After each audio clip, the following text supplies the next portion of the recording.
You know when you order a new video game, or a golf club, or a blender, and then it arrives at your door, you get a little thrill. Imagine how much more thrilling it is when you order a new car. With Nissan at home, you can shop for the perfect ride and order it without ever having to go anywhere. Sure beats a golf club or a blender. Buy a new car entirely online with Nissan at home. Delivered direct from dealer to driveway. Thrill starts here. Services may vary at participating dealers, subject to applicable law. See dealer for details. Hello, Discover here to explain our cash back match. Here's how it works. We give you cash back for using your Discover card on the things you were going to buy anyway. Then we match that cash back in your first year. And that's why we call it Cashback Match. Now to recap and say cashback one more time. We match all the cash back you've earned at the end of your first year automatically. Discover. Exceptionally common sense. Learn more at discover.com/match. Limitations apply. Gas mark 1, 2, 3, 4, 5. I'm gonna cook a meal that's gonna make you mine. I'm turning up the oven, now we're ready to roast.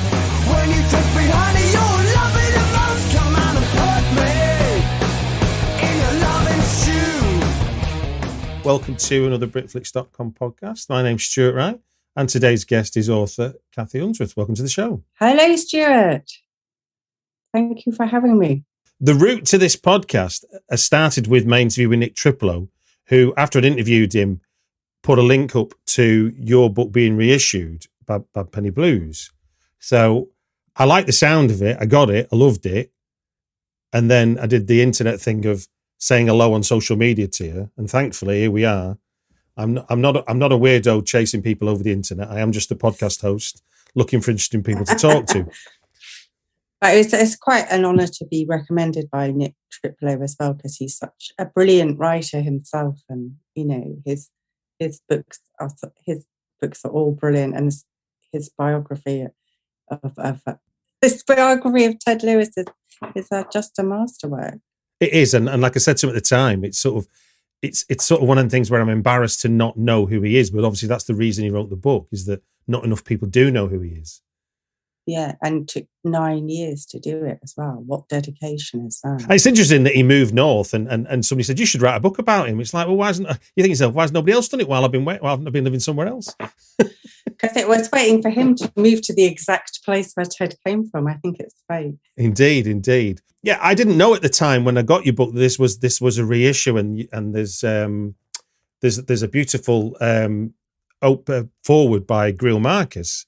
It's an amazing. I was amazed that he wrote that. I mean, I didn't pay him or anything, and it came out on the Barnes & Noble website. It was the best review I've ever had from Greil Marcus. I mean, blimey. Yeah. So I mean, so is that literally how it came about? It was his review was then becomes the. Oh yeah, he said I could use it as the introduction, because I'm not going to get. No one wrote about any of my books in such detail as that before, after, or since, or after, but.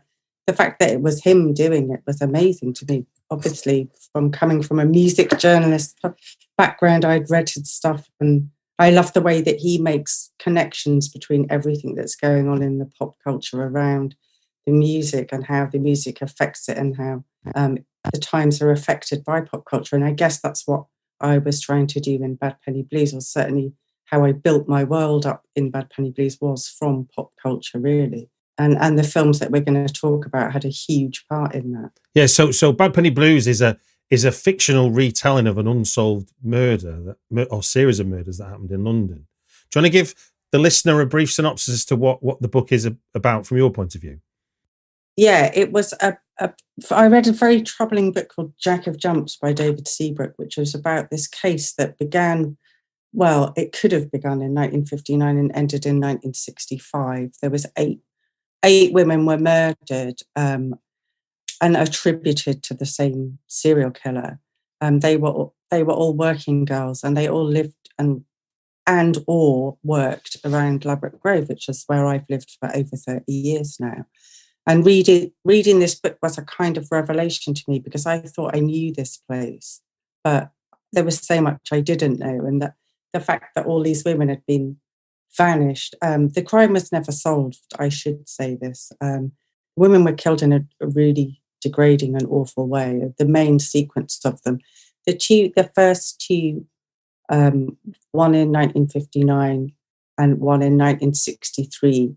Only the official investigation didn't consider them part of the other sequence of girls were all killed in 1964 and beginning of 1965 in as a killer sort of escalated his frenzy. And these ones were, I mean, they were all killed in horrible ways, but the last six, that they're degraded in ways. The killer left them in ways to show, to say his contempt and hatred for women, which could be seen, and this sort of mockery of women as well. It's a really disturbing and disgusting case. And the fact it was never solved, and it was the biggest manhunt in the history of the Metropolitan Police, but they still didn't manage to catch this fiend. And the fact it all happened around where I live, sort of, it compelled me to try and write, not to find out who the killer was really at all. It was mainly to give a voice to the people he killed, because I felt that they'd been represented by Jack of Jumps and other books about them in a way that was quite contemptuous as well. And I thought, all of them were somebody's mother, somebody's daughter, somebody's sister. They were all women who didn't really get much chance in life, and what little they had was brutally taken away from them. And because they all came from these streets that I thought I knew so well and were snatched away to their terrible fates from these streets, I just naively thought, if I start researching, if I keep walking these streets, their stories will come to me, and in a way they did. And what I learned and what I could find about them and what I could find out about the world that was going on around them in Ladbroke Grove in that time period became the book Bad Penny Blues, a kind of seance for them, if you will. And in a sort of parallel Ladbroke Grove, because I've changed everybody's names, and there are not many people in there who go by their real names at all, apart from Colin Wilson, who I thought this would be his milieu anyway. He always wrote about outsiders and serial killers, though I don't think he'd mind his little walk-on part in the book. But it was because Ladbroke Grove also was a place of cheap rents in those days, and so art students lived there, writers lived there, as we'll see represented in the films. Really, it was a really good place. If it was a sort of outlaw place. I think it's in the classic book of the time, Absolute Beginners by Colin McInnes. He always refers to it as our Napoli, like a sort of mafioso, but also it doesn't look English here. All these tall houses do remind you of Italy, and just this sort of weird gangsterish, not on the level world that they all lived in was something really important to the flavour of the book as well, and Colin McInnes' world. So trying to step inside that world, if you will, and see who lived there and who else lived alongside these people. I'm fascinated, but before we go on to the films, I'm fascinated by the idea of taking a real story and turning it into a work of fiction. How do you walk that line between the facts of the case and real history, and you creating a work of fiction around all that?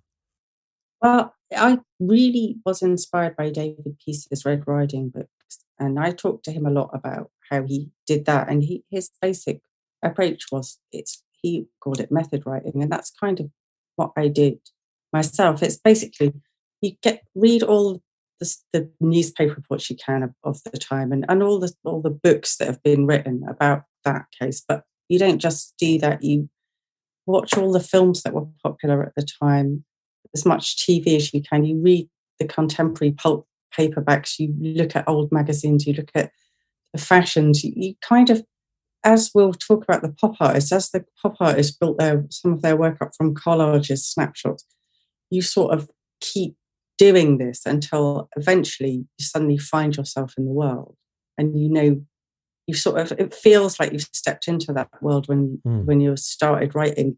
It feels like you've sucked into that time tunnel, and that's how it felt for me. I would be writing and look up and go, oh my God, the world is in colour. Because in my head it was this black and white world that I'd reached through these films. And And one of my starting points was I looked up what song was number one when each of the women's body was found, and that gave me the soundtrack.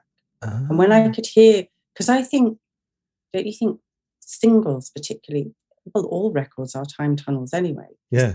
What's captured on the vinyl is that moment forever when these people were made. So they are effectively opening the time tunnel for. That's how I felt. Well, it's interesting you say that. I've just done a screenplay set in 1991-92 about a fictional black metal band from Norway that goes to goes into the woods of Finland to record an album. And I did a timeline of the real evolution of black metal, but then inserted my fictional band into that timeline so I could understand where we were in the evolution of the genre. That is exactly the sort of thing. That's what I did with the book I wrote before this. When I did The Singer, I invented a whole history of the bands that were in that and what number they got into the indie charts and when they were on John Peel and things like. No, I think it's really helpful to kind of insert your version of reality into reality. And I do think that listening to the music really, obviously we love music, but listening to the music does really help. Because you just think these were the sounds that these people heard as they were going from the coffee bars to from the pubs, just transistor radios and doorways. This is the music of the time, and it helps you to, and it helps you to, they'll have phrases that people will use, slang, you know, and the films help with that as well. And yeah, it all helps to time travel, doesn't it, really? Indeed. No, and it's a really easy biography of life, isn't it? Music. You've either got your own biases and understanding, and then you can, then when you see, a bit like what you're talking before about what Greil Marcus does, is like, you can really draw nodal points from music. I mean, my friends have just finished a documentary on Chris Farlowe. Chris Farlowe will forever be at number one when England won the World Cup. Which is just it's a singular fact. It's kind of, it'll never change. It's like, that's the sound. You could play that song and you're playing the World Cup final, and it's the same thing. No, it's amazing, isn't it? Yeah, and the some of the songs that were number ones, you know, The House of the Rising Sun was once, which is so ominous. And but even things like You'll Never Walk Alone, which we think, oh, that's a nice little, you know, a heartwarming song from a musical, from the football terraces. I've sung it many times at Liverpool. Exactly. You know, that's what you think of, first of all, the cop choir singing, but it's not so lovely if you're a girl walking on your own through the streets of London with a serial killer on your tail. So, or even the most sort of heartwarming song like that suddenly took on a sinister aspect, and things like The Night Has 1,000 Eyes. And, yeah, good Lord, you know, yes. Can't Buy Me Love. All these songs, and She's Not There. Oh, spooky soundtrack. And that's that. None of that's made up. That's just how it was, like you say. Kind of writes itself, then, doesn't it?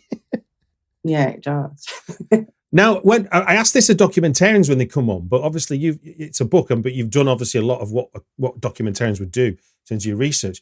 What for you was the big surprise about what you perceived about the world you were entering and what you discovered about this portion of history? And because as you were drilling down in quite specific stuff as well as the sort of general nodal points, what for you was a big surprise from what you perceived of then?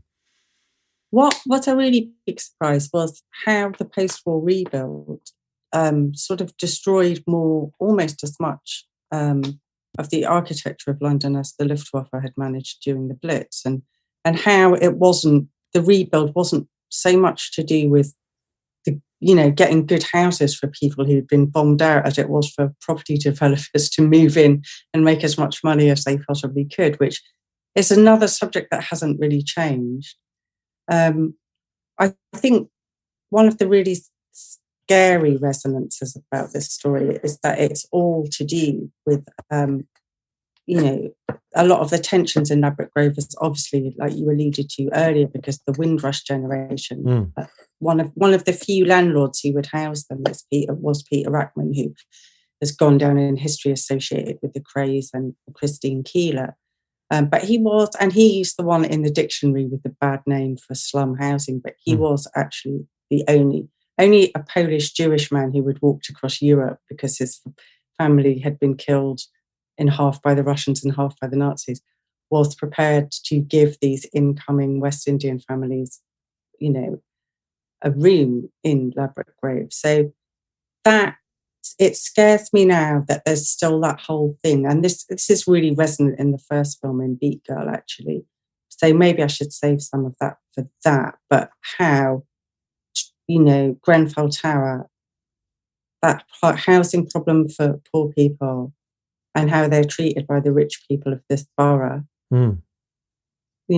that it hasn't gone away. It's become an atrocity, which is still, there's been no justice for the people in Grenfell Tower.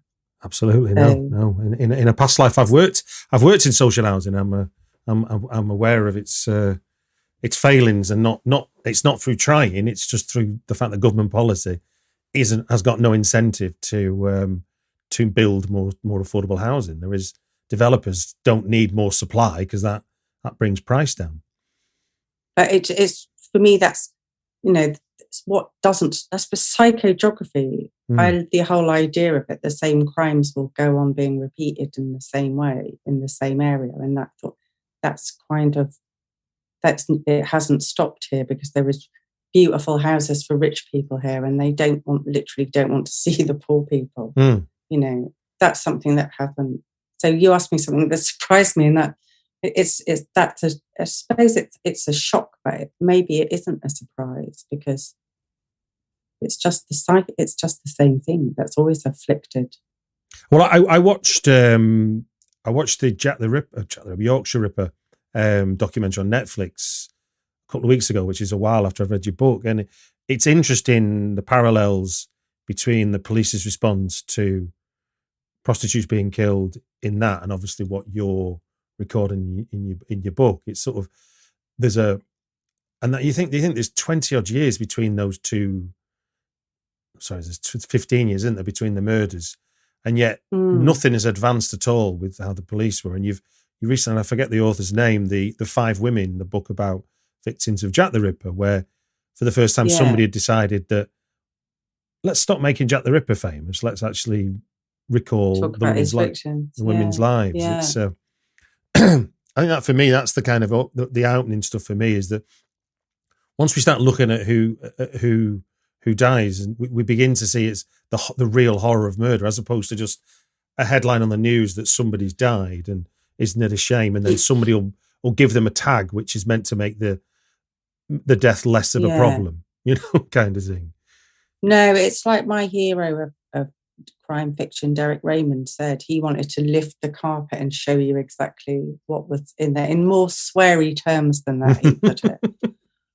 But, I just think if I can, that's why in the book I've got these little monologues from each of the women just before they die, which come in this sort of dream sequence thing to one of my characters, Stella, who picks them up, psychically picks them up, which was the only way I could think of doing it, really. But it's trying to condense their lives so you can literally walk in their shoes in the last few minutes that they have and see the layers of their lives falling away and their hopes and dreams that they had just before. And then I think maybe if I can do that, maybe people will have more empathy and understanding, and I think, but I hope that would be the case. But it worked as one audience member reading your book. It certainly worked for me because you made the central character part of us discovering about these victims that we didn't know anything about, as opposed to needing to switch focus and take us into here's a story of some woman getting murdered and then back to the other story about what it's like living as an art student in London. You kind of you conflated the two and made them integral. I had Pete, the policeman, to be the sort of head of the story. So he's investigating, and he isn't a corrupt copper. He's one of the. I'm sure there are many people who enter the police force to try and do good things. Peter Bradley, the year into his job, as it were. Yeah, so he can show you what's happening. He can show you inside the investigation, and he can, but Stella is the heart Stella is the art student who gets the dreams. Mm. So she can actually show you inside, you know, what happened. She's the conduit to what happens to these girls. And Stella and Pete never meet despite living streets away from each other in this same small part of West London. But they both can tell half the story. And I thought, you know, that's how I can merge both of the elements of the story. And that element of them sort of the sliding doors of their lives. Because not to spoil it for someone who hasn't read the book yet, but that idea that they don't ever cross paths was quite brilliant. I thought it would be really more. I thought it would be cheesy if they did meet, because it's, you know, real life isn't. You know, there's. I've lived here for 30 years. There's loads of people I've never met who's lived here for all that time. So, you know, I think, Anyway, maybe if they did meet, the world would have imploded anyway. Indeed. Well, look, Bad Penny Blues is out now. Is reissued. Is it reissued by Strange Attractor Press? Strange Attractor, yeah, it is. Yeah. Well, look, we're going to do 5 films that have an influence on Bad Penny Blues, which is really exciting. I was genuinely excited when you said you were up for it, and then you sent me the list. I was like, shit, I've not seen any of these. And so that became its own challenge in of itself, and it's been a lovely discovery for me just to see these films, and it makes a lot of sense in terms of having read the book. But before we do, I'll just explain for the listener coming to this cold. This is we're going to do 5 minutes on each of these 5 films. I'm going to do them in reverse date order, oldest to newest. I'll announce the film, and then Cathi will begin talking about it, and we'll have a conversation around what she's saying. And I'm guessing there's going to be bits where you're going to say this directly influenced the book, or this was a vibe, and whatever else. And then when the 5 minutes are up and we hear the sound of a dog, that's my attempt to draw a line under that film, because I can't interrupt people. And it forces us to move on. Obviously, there'll be a grace to sort of finish a thought if you want to, but if you choose to just stop, you can do. I won't make you. It's a bit of fun and a bit of jeopardy to add to it. But if you're ready, I'm ready. I'm ready. Clock's ticking. Let's start with 1960s Beat Girl, also known as Wild for Kicks. Yeah, now this is where my story started. My first film that I first saw it on Alex Cox's band season, which he used to have when BBC Two did that. And it's basically, I say, a heady cocktail of beatniks, property developers and strippers, mixing it in Soho to the sounds of the John Barry 7. So it opens with Oliver Reed frogging wildly down a basement club in Soho in black and white, which is, you know, a better way for any film to start, I can't imagine.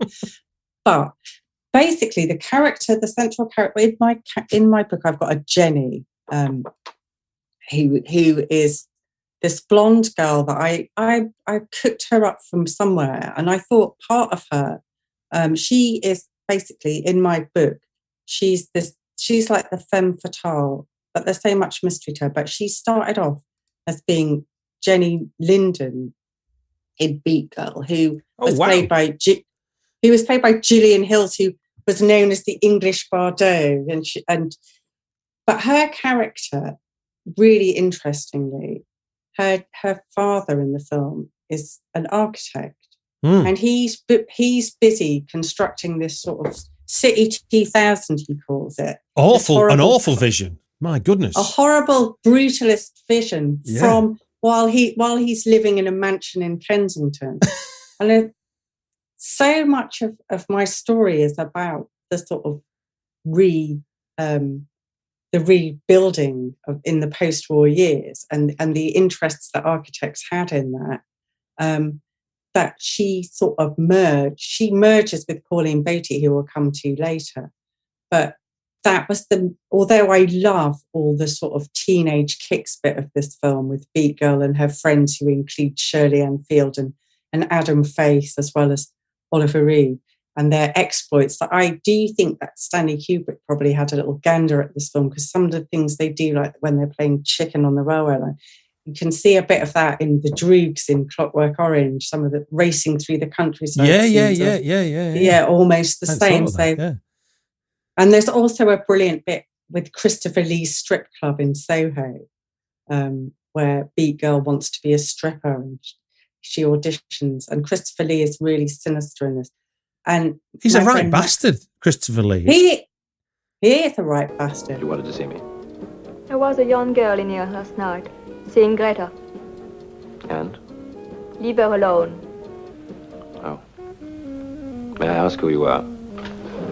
Her stepmother. So that's what Nicole looks like. You've come up in the world, haven't you? I can come down to your level if I have to, Mr. Kenny. So just listen to me. If that child comes in here again, you're going to send her home.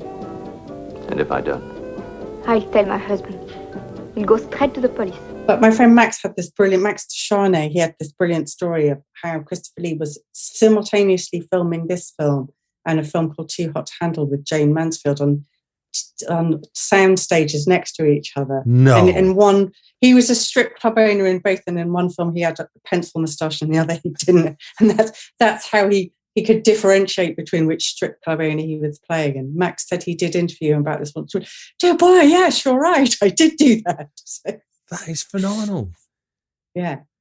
So anyway, that was the reason. I love the music. I love the John Barry music. And Adam Faith is in one of his songs, is a couple of his songs actually, with John Barry doing the orchestration are on the soundtrack for Bad Penny Blues as well. So I thought that was the thing I love. These beatniks, this sort of faux beatnik world, and the sinister property developers world.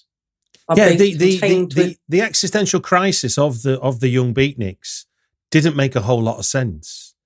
No, it doesn't. And also the other thing that is so hilarious is Adam Faith's character is trying to be really hard, and he can like threaten a girl, but then when some Teds turn up, he just runs away. Well, he does fightings for squares. He keeps saying, fighting it. It's quite interesting that idea of the rebel having no rebellious tendencies beyond being into jazz. I mean, in 1960, was jazz that much of a thing that it was seen as the poison?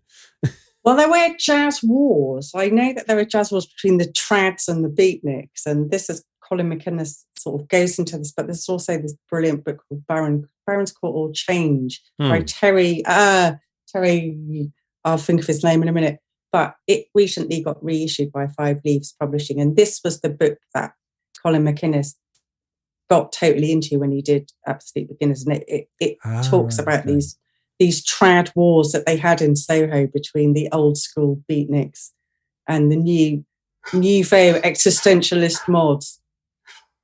There we go. There's the dog back. Do you want to finish your thought there? Yeah. And so so the jazz wars were important in those days. Yeah. It's the end of my thought. Like the psychobillies and rockabillies fighting in my hometown when I was a kid. Exactly. Yeah. It was Acker Bilk versus Miles Davis. My word. I know what side I'm on there. Thing. Yeah.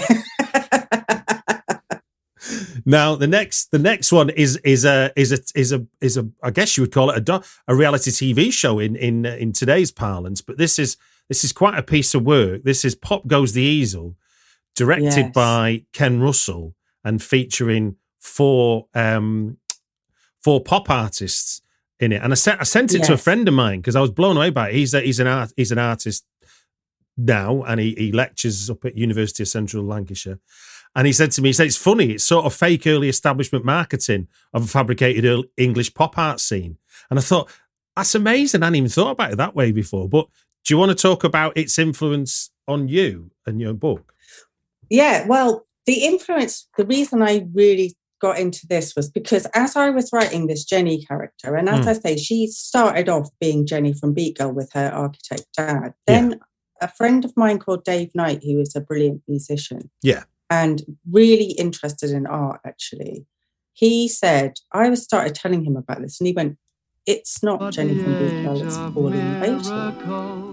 I've always had very vivid dreams, and I can remember them very, very easily.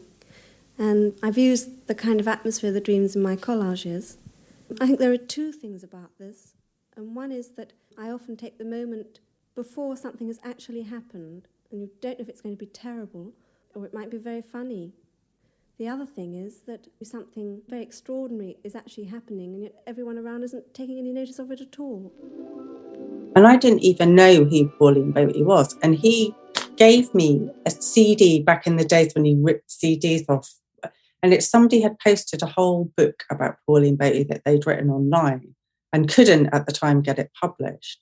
And it was amazing. She lived here in Ladbroke Grove. She went to the Royal College of Art. She looked very much like Jenny Linden, as you will see in if you watch Pop Goes the Easel, which is available on iPlayer, which I checked before. Yeah, it's amazing. You can just access that and watch it. And Peter Blake was in love with her. She was absolutely brilliant. She did these beautiful collages and paintings, and she was very funny and ironic. And my favourite one of her titles was she nicked the James Brown song, "It's a man's world," because she was. I did, looking into what it was like for a girl to be at art college in this time, because my mum could have got into the Slade at this time. She had an interview and she could have been in as well, but my grandma burnt her portfolio and wouldn't let her go. So part of my inspiration was, what if my mum had been here at this time, which she could have been. And it was very much like, I read this book called Diary by Kate Paul, who was a student in London at the time as well.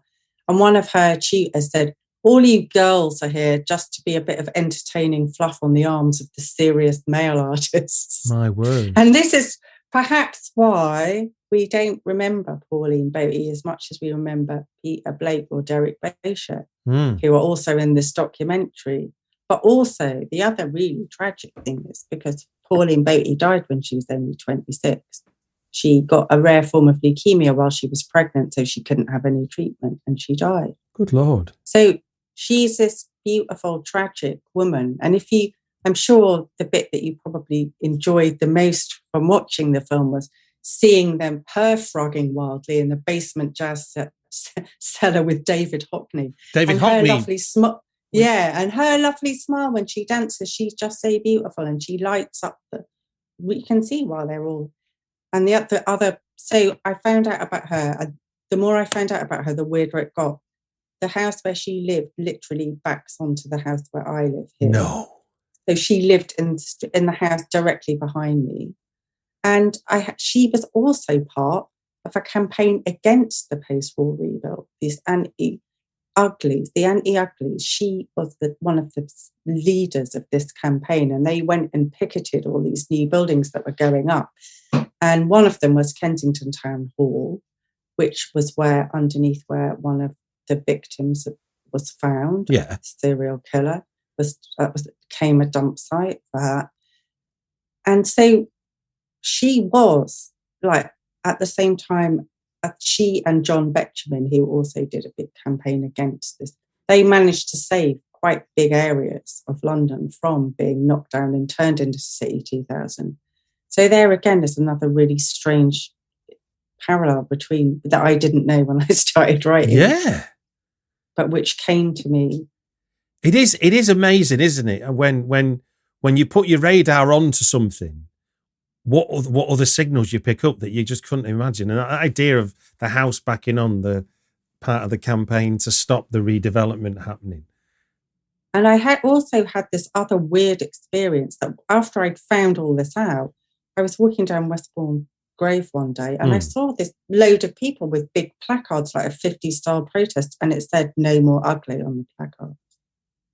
And I was like, oh my God, I'm seeing a time slip. It's Pauline. It's Pauline and her crew. And I ran up to it, and then underneath "ugly," it just had furniture, and it was just a demo for it. It was like a promotional thing for a furniture shop. But it was like streets away from me and Pauline's respective houses, just like round the corner. And it was using her work on a placard, a very 50s. Hello, Discover here to explain our cash back match. Here's how it works. We give you cash back for using your Discover card on the things you were going to buy anyway. Then we match that cash back in your first year. And that's why we call it Cashback Match. Now to recap, and say cashback one more time, we match all the cash back you've earned at the end of your first year automatically. Discover. Exceptionally common sense. Learn more at discover.com/match. Limitations apply. Every year, compliance regulations change thousands of times, and every year ADP makes thousands of seamless platform updates so businesses can focus on everything else, like running their business. Grow stronger with ADP, HR, talent, time, and payroll. Early 60s Oh, wow. method of protest. So, yeah, it's almost like she'd sort of come back through the time hole. I feel really daft now because obviously I didn't make that initial. I'll finish me. When I was reading your book and then watching this thing, I was so astonished that there was a female pop artist from that time. Yeah, That just took all my attention. I'd even make the parallel with your book when I watched it the other day because to me I like you say there isn't really a mention of female artists certainly from the 60s. no, we've obviously had a lot come out of the YBAs. That's it's perfectly normal, but that was the fascinating thing where Ken Russell was pointing his camera. It was a really interesting insight, and it always, whenever I see anything like that, certainly. And have you read Mimi Scala's book, Diary of a Teddy Boy? no, I haven't. I should. It's because he describes that whole Soho and Mayfair scene, and because he's from like a working class background, he sort of describes it as a sort of a little moment where everything was level. As long as you can afford to go out, you could be knocking around with the Earl of whoever's son, go to a party where Salvador Dali's entertaining you in Mayfair, and still get up for work in the morning. It wasn't that it wasn't that exclusive. It was everyone was discovering it at the same time. It was all up for grabs. It's really interesting, this little time period, and it's the same in the punk time as well. I think just for a minute, the working class kids opened up this portal with their talents, and it was all up for grabs. It was a real mixing pot, and that's another thing about Ladbroke Grove, that you would, an Earl would be dancing with a Ted, and it all would be going on. And part of the strange milieu of this book is that very thing. And a lot of the things that brings them together is illicit sex, be it homosexuality, which we're about to come to in another film, or kinky sex, which obviously the Lords were very into. And a lot of the girls who were murdered a good proportion of them were involved in this sort of kinky party scene as well. So, it's I mean, obviously that wasn't invented in the 60s. That was obviously that kind of treating people. Yeah, that's a tradition they were holding on to, and I guess the modern pop world, as it were, was exposing them to the light. Obviously, as the Profumo affair eventually did. Yeah. Well, look, 1962. We're going to stay in for the L-shaped room. Do you want to tell us about this and where this fits in with the book?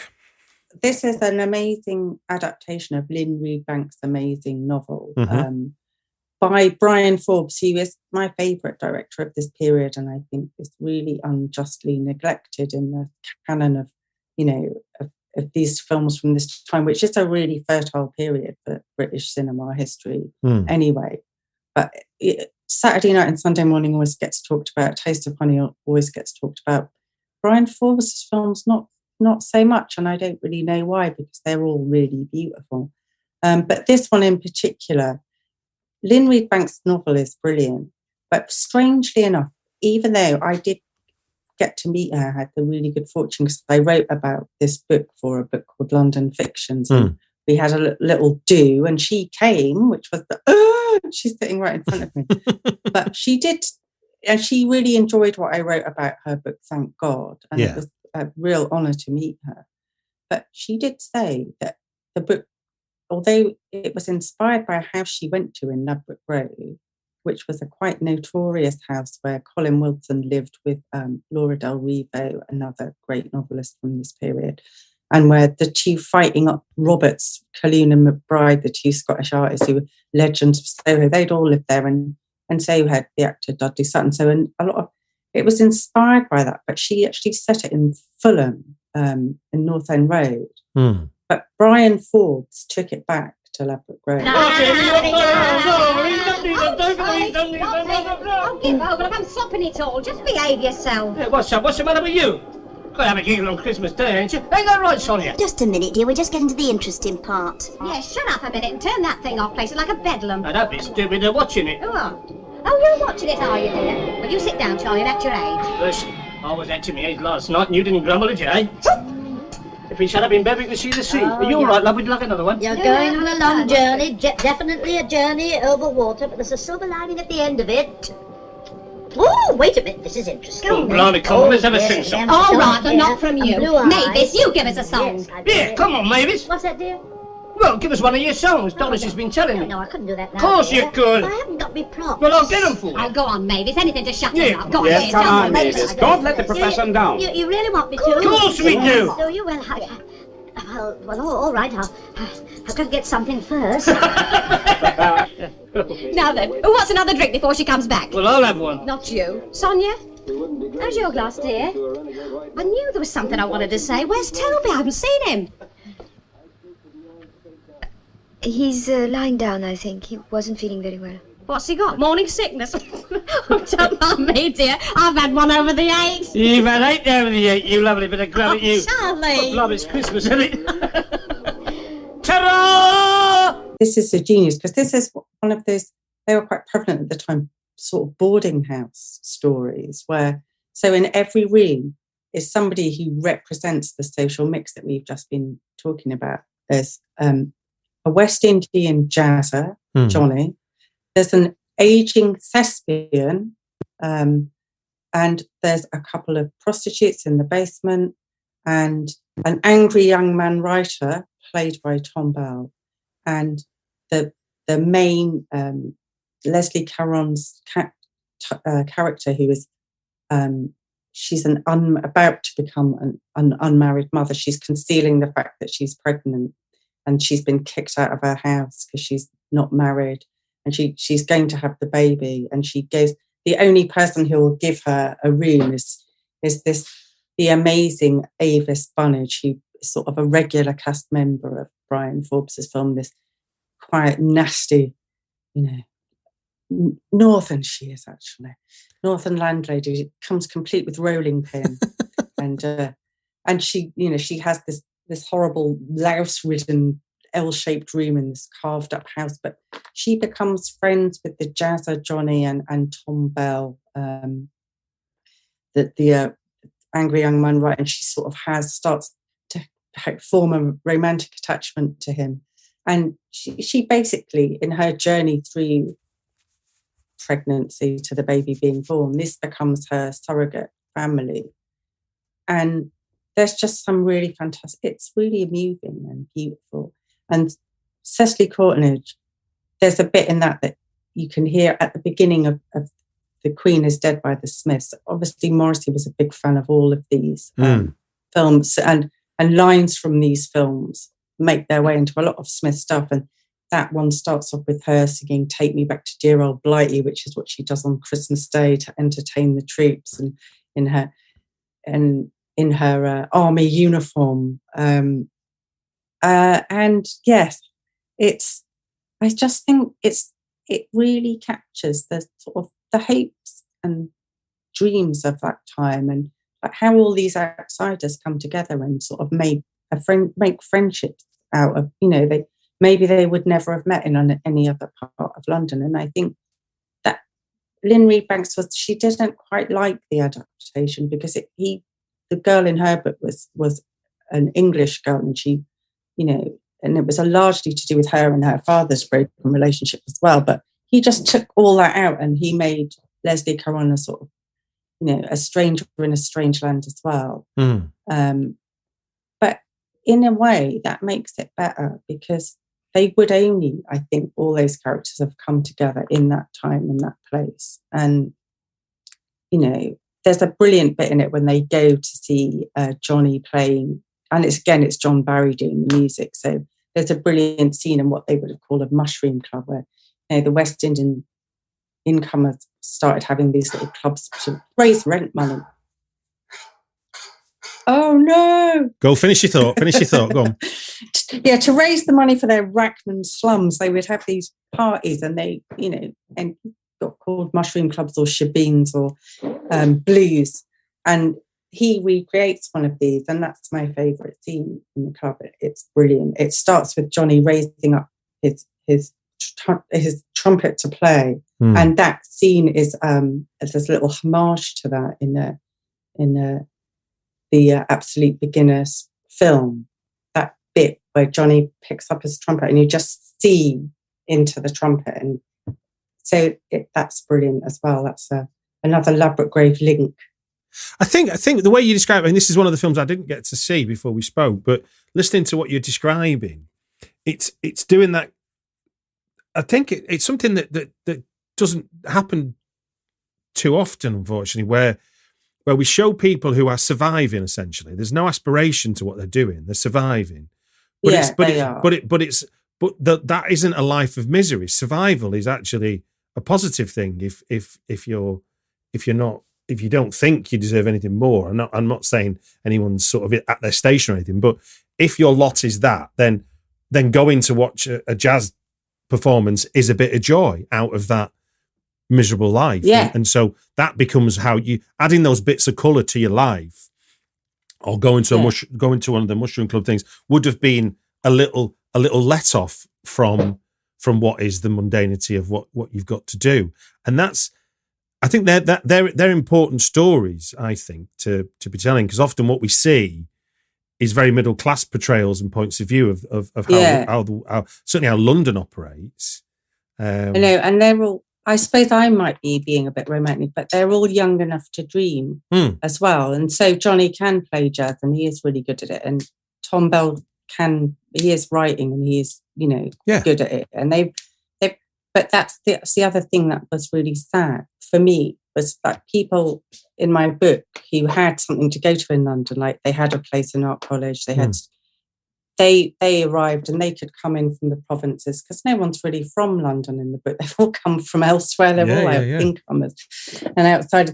But the girls who were murdered, they were kind of running away from home and turning up. All of them come from the provinces as well, and they all just turn up. They call them a mystery in the parlance of the day, with just what they can take in a small case, and often is not met off the trains by pimps who give them the idea that they're going to give them this glamorous world in films and art, and maybe they start off hostessing in the club, but sooner or later they're just put to work on their backs.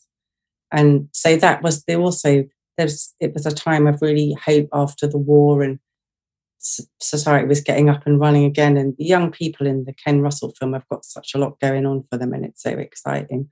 But the girls who became the victims are the same age, coming from the same places, but they didn't have any love in their lives, I guess.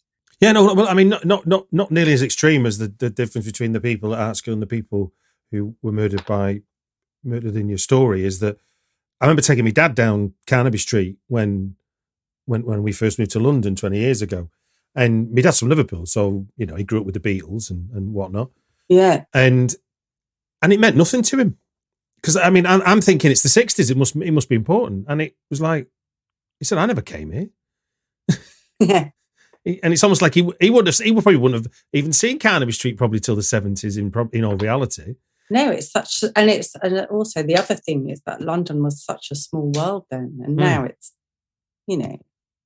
that's why Barry Miles, a really great person from this time, who I've had the pleasure of meeting a number of times. And he had the Indica Gallery where John met Yoko, and he knew the Beatles and the Stones, and he knows everyone. But he just basically said it was easy to know everyone in those days because London was so small. If you're involved in a certain arty bit of it, you are going to meet everybody. Yeah, well, that's definitely the picture I get from Mimi Scala's book. It's certainly that idea of if you went out, you'd meet people. It wasn't. Yeah, because there was no rules to it, because we hadn't invented youth culture at that point.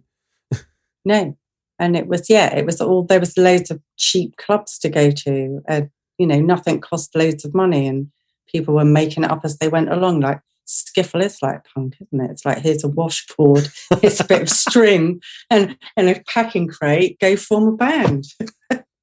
Well, look, the next film, we're jumping up to 1964 for Seance on a Wet Afternoon, directed by... Oh, yes, we love that. Yeah, another Brian Forbes. I'm very grateful for being introduced to this one. It was, and obviously the link between Kim Stanley's character and your central character in Bad Penny Blues being a medium is very close. But what else is it about Seance on a Wet Afternoon that sort of it's just that it's so creepy. And I did, the spiritualists are in my book because like I said to you earlier, I did want to be able to have some way of accessing the dead girls. And I thought, spiritualism, when my book first came out, people were saying to me, like, what is this spiritualism? People seem to know a lot more about it. I don't know if it's because we've just lived through a global pandemic, but it doesn't, this time around, that aspect of it doesn't seem so much of a problem to people as it did the first time my book came out. People seem to be a little bit more open now we lived through a time of real uncertainty and death stalking our heels and our world's being turned upside down. Yeah. I think I had spiritualists in my family, and it was across the North and Midlands. I think it was quite, it was more prevalent than it was in the South, but it wasn't so weird to me because I had old ladies in my family who could do these things. Yeah. And I've always sort of kept an open mind about it because so many weird things happened to me while I was writing this. It almost was like saying, don't give up on this aspect of it. But anyway, and also the other really interesting thing I think is spiritualists still appear in books up to this point that have been written at the time, and they're in Baron's Court. All change starts with him. He goes to see a spiritualist to try and get kicks, basically, and they're all in all Graham Greene's books. There's lots of spiritualist activity in Brighton Rock. There is some in Night of the Demon. It's a key scene. The going to see the medium is a key point in the film. That's like 1959. And it sort of dies out when spiritualism goes respectable and when the world comes into Technicolor, which I think is when, the Beatles help. Maybe when the Beatles go into Technicolor, the rest of the world does. And then the spiritualists are banished back into the black and white corners and into the shadows. But the creepiest evocation of them ever is in Seance on a Wet Afternoon and what they get up to. It's Dickie Attenborough at his, and you know how he's so good at being creepy, and this is him at his very creepiest. Excuse me, are you Mr. Clayton's chauffeur? Yes? The headmistress, Miss Bray, she's got a letter for you to give to Mr. Clayton. Oh, thank you. Oh, no, I haven't got it. She wants to give it to you in person. Oh, right. See you in a tick, Amanda. And he's got, his wife is called Myra, which is also creepy because in the same year, a real woman called Myra is going to start spiriting children away. Yes, of course. And I don't think anyone's ever been given that name since, actually. But basically, this Myra's idea is to kidnap the daughter of a wealthy couple so she can assist the police in their inquiries by psychically knowing where she is and making a name for herself. But she's actually she's quite unhinged for reasons that I shouldn't say. Yes. Because it would be a plot spoiler. And she basically gets Dickie to kidnap this young girl who's the daughter of Nanette Newman in the film.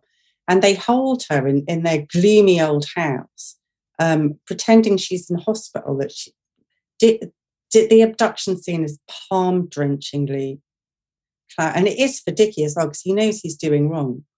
And the whole relationship between, and apparently in the DVD version I've got, there's a really great interview done by a guy called Lancelot Narayan, who interviews Brian Forbes about this. And he does say that Kim Stanley and Dickie could not get on in real life, and you can see this in the film. But what he also says is so weird and so brilliant. When he was out scouting for locations for the gloomy pile that they live in, he found this house and he knocked on the door and he said to the woman, I'm making a film. And she said, oh, who's in it? And he said, Dickie Attenborough. And she knew who, obviously. And he said, this American actress that you probably won't have heard of called Kim Stanley. And she went, she was my roommate when we lived in New York together. And now she lives in she lived in this house. And the house has got the creepy room where they do the seance was apparently where somebody had committed suicide in this room. So there's all this. I was led to the. So yeah, it's so interesting. He was led to this house. It was somewhere in South London, actually. And you're right. The whole kidnap scene is like the most awkward kidnap scene I've ever, because he's not an alpha male character. He's not an alpha male character. He's completely sort of led by the nose by Kim Stanley's character. And hold on, there goes the dog. Kim Stanley's character, who he can't say no to, and yet But once he's got the girl, then you become tense for him, because you're like, it's that weird real flip where you we don't know the girl. She's just a character at that point. She's got no personality. We get to learn that later. So it becomes about, will he get away with it at this point in the film? Because we don't think of them as being particularly evil beyond the kidnapping, but you don't know where the film's going at that point. No, it's so creepy. And interestingly, another thing that Brian Forbes said about that was he wanted to make it was going to be two men doing the kidnapping, and it was going to be two men in a relationship. And he'd originally envisaged Alec Guinness and Tom Courtenay. He originally wanted. But that was going too far, because it wasn't for another 3 years that would be legal. Yeah. For those two men to be shown being in a relationship with each other. So yeah, but I think he found the perfect person in Kim Stanley to do that. And also, I would just like to say, I think the people in Psychoville have seen this film as well. There's two characters very much like Dickie and Kim. Indeed. In Psychoville. No, I think you're right. I think you're right. I think you're right. Now, we're jumping at what I didn't realize we were talking about. So yeah, we're jumping ahead of the timeline of your film with the final one, which is the killing of Sister George, which is a X certificate, as it boldly states on the poster, and what is now, I guess, a classic of queer cinema as well. Where have you been? Do you know what time it is? I'm coming round.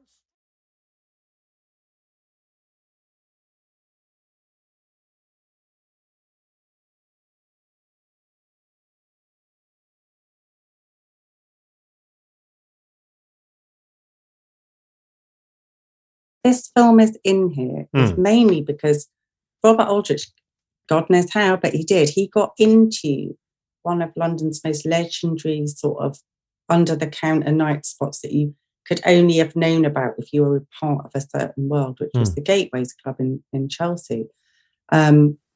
And I had some sequences in my book, because one of the characters in my book, Jackie, is a lesbian, and she's Jenny's best friend, and she takes her one night to the Gateways.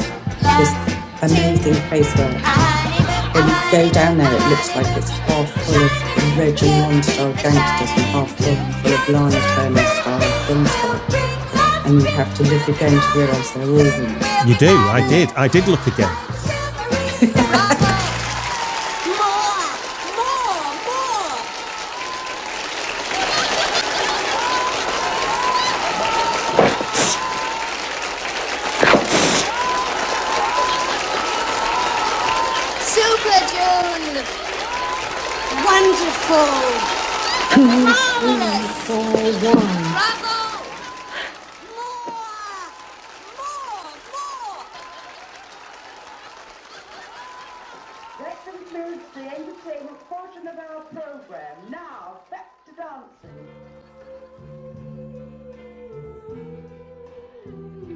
And I thought this was such a brilliant secret world. Yeah. And then amazing. And I guess it's because Robert Aldrich, made Whatever Happened to Baby Jane that was let through the door, I guess. But it is an absolutely brilliant film as well for many reasons, isn't it? And not least of all is Beryl Reid's portrayal of the actress June Buckridge, and she's in a long-running sort of heart-warming soap opera called Applehurst, which is a bit like The Archers, but it's a TV. It's thing, called The Midwife, isn't it? You know, it's yeah. It's a very meta film, isn't it? In a sense, because you've got, you know, the TV program within the film and calling her character from the TV show. Yes, she's Sister George. That's where that comes from. But far from being this lovely, she's living in a Chelsea mews pad with her younger woman, Susanna York, who goes by the name of Childy. And they have a very disturbing relationship, a sort of sadomasochistic relationship, don't they? And yeah, well, I mean, what struck me when you just sort of settling into the film, you've got the assault on two nuns in a black cab. Yes. After a couple of gins. Yeah. And whichever bloke was doing it, you'd be. Yeah. And she's just laughing in the street like it's the funniest thing and they're carting her off because she's just a drunk woman in the society's eyes then. And then you've got I think the first two scenes with Susanna York, she's in a pink and then a powder blue see-through baby doll nightie. That's her first two scenes are just semi-naked on the screen while opposite Beryl Reid in this tweed two-piece. Yes. And you can't even, you're kind of not sure at first if they are even in a relation. You kind of think, well, they must be. Well, because of the way they're talking. But to look at them, they don't look like they're in a relationship. No, it's a very Radcliffe Hall look that Beryl Reid's got going on there. And I think, you know, she does that character so perfectly. The sort of masculine way she sits, the way she, with her legs sort of mansplaining legs, and the way she smokes her cigar, and then how she also uses that cigar for disciplinary reasons, but how actually Childy manages to get one up on her even in that scene. That's all really must have been so subversive for those days to even show you that. Yeah, that's what I was thinking. I mean, what do you know much about it's kind of how controversial this was originally? Well, actually, I don't. And it was a long-running stage play as well as being. I think it was adapted from the stage play onto the screen by Robert Aldrich. And I can just remember I used to work in this brilliant club, Jerry's Club in Soho. I was a barmaid there for many years, and there was the original stage poster of it was up on the wall. And that was an early. So I think the actual play comes from the time period of Bad Penny, and then this is it must have been. I'm surprised. I'm sorry, I don't know more about it. And it's okay. Well, the thing that going back to the sort of iconic club scenes, I thought it was because we get such their long takes, their full sequences with hardly any breaks really, and I loved the fact that the house band are basically just playing a rocky number, then a slow number, then a rocky number. So you can have your kind of, because it was like and almost like accommodating the generations of lesbians that were there. So you had the older women, there goes the dog again. You had the older women who like Beryl Reid, and I don't even get the character's name, but there's another old woman in there that becomes part of the sequence when we're there, and it's almost like, can you do the modern dancing? Like as if that's like sort of rite of passage, even in this secret society. There's being in with the in crowd, then there's in with the in crowd, so to speak. Yeah. But everybody can do everyone can do a slowie. There's no exclusivity to that one. So the band are kind of playing fast and loose with what's happening at the times, as well as crowd pleasing. Yeah, and I think that's all sort of the authentic house band and the authentic people that were there. It's much later on, when I wrote Jordan's book with her, she told me a story, the only time where, she went to the Gateways Club. She was taken there by a friend of hers, and she was dressed not even in a punk outfit, in a sort of Marilyn style 50s dress with a little bolero top. But they were all, she said this was the most hostile place she'd been to. And they were all trying to stamp on her feet and elbow her, and because they thought she was a voyeur and she was intruding in their secret world, sort of in the language of Beat Girl, cruising for kicks, and they didn't. And she said that's the only place that she's really felt intimidated was in there. Wow. Because she just Yeah, this, you're not coming here as a tourist. This is, and quite rightly, I think that was their world, and they didn't want people to intrude on it, because once normal people find out about anything good, it gets ruined, doesn't it? So it does. You yes. can understand. Yeah. No, Totally. I mean, there's a lot of people in the gay village of Manchester which would attest to that. Yeah. And how it changes things. Well, look, we've done our 5 films. I'll just do a quick recap. We've of 5 great films that influenced or had an influence on Bad Penny Blues, your book. We got Beat Girl from 1960. We got Pop Goes the Easel, Ken Russell's film about pop artists. L-Shaped Room, Seance on a Wet Afternoon, and the one we just finished talking about there, The Killing of Sister George. Thank you very much for indulging us with those films. It was fantastic. It was almost like, I feel like I've twin tracked with Nick Triplow's films that led up to Get Carter. I think they're playing it. They're all part of the same. If you think of like what's going on in Beat Girl and the world that Pop Goes the Easel was sort of looking at, I guess, a bit, or even L-Shaped Room, you can kind of go, yeah, Michael Caine's character would have been on the fringes of that, yes, and would have been knocking on someone's door for money. Yeah, absolutely right. He would have been knocking on John Barry's door, because they were really good friends. And actually, I had the brilliant fortune to see John Barry at the Albert Hall, in being introduced by Michael Caine, who told of one night when he'd been kicked out of his flat by his girlfriend, or something had gone wrong, and he had to sleep on John Barry's spare bed, and he went to sleep. John Barry went, just go upstairs and go to sleep. I'm in the middle of composing.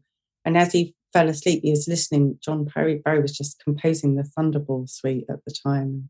So I was going to say, you've tapped on something there that, looking back, even just with the films you've done, like there's a whole bloody podcast that I've not done yet about John Barry. I think there's because and certainly that early 60s period. Yeah, he's in. Yeah, because Brian Forbes, I think, gave him his first film soundtrack. So Another Reason to Love Bri. Indeed, no. Maybe there's also a Brian Forbes thing to do as well. I think you're giving me plenty of ideas. But yeah, John Barry for sure. Well, look, Bad Penny Blues is out on Strange Attractor Press. What are you up to at the moment? Have you got anything in the pipeline? Anything coming out soon that you want to tell the world?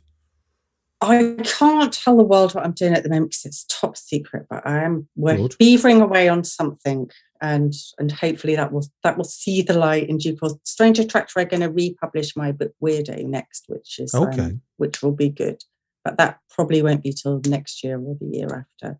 But it'll be good when it happens. It'll be good to be back in print. So yeah, no, and thanks for indulging me, because as you can see, this very much is an obsession. I think it has to be. It just is me to say thank you very much for giving us your time on the Britflicks podcast. Oh, thank you. That's been absolutely brilliant. Yeah.